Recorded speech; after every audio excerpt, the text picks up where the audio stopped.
Et dans ce contexte de guerre au Moyen-Orient, l'idylle entre Donald Trump et Giorgia Meloni est terminée. Le président des États-Unis multiplie les attaques virulentes contre la chef du gouvernement italien.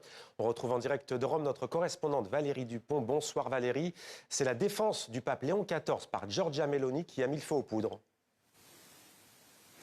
Oui, absolument. L'opinion publique italienne n'aurait absolument pas compris si Giorgia Meloni n'avait pas pris la défense du pape Léon XIV. Elle a donc jugé inacceptables les propos de Donald Trump et depuis, elle est dans l'œil du cyclone du président américain. Alors rappelez-vous, celle qui se présentait comme le pont entre les deux rives de l'Atlantique, qui a défendu bec et ongle Donald Trump auprès des autres leaders européens, la seule chef d'un gouvernement européen qui était présente à l'investiture de Donald Trump à Washington, eh bien, de meilleure amie, elle est devenue la meilleure ennemie. Le président américain se dit déçu, il dit qu'elle manque de courage et surtout, il lui reproche de ne pas l'avoir aidée dans le conflit en Iran, de n'avoir pas proposé les bases militaires italiennes aux avions américains ou de ne pas avoir envoyé de bateaux pour le moment dans le détroit d'Ormuz.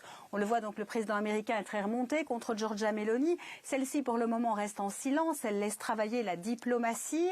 Mais paradoxalement, cela pourrait lui être positif ici sur le plan de la politique intérieure. Car vous savez, depuis la cuisante défaite au référendum sur la justice, Giorgia Meloni cherche de relancer l'action de son gouvernement. Une partie de la population italienne voyait plutôt d'un mauvais œil cette subordination au président américain. Donc l'éloignement de Donald Trump entre Giorgia Meloni et Donald Trump pourrait paradoxalement lui être utile. Valérie Dupont en direct de Rome. Merci beaucoup Valérie pour ces précisions.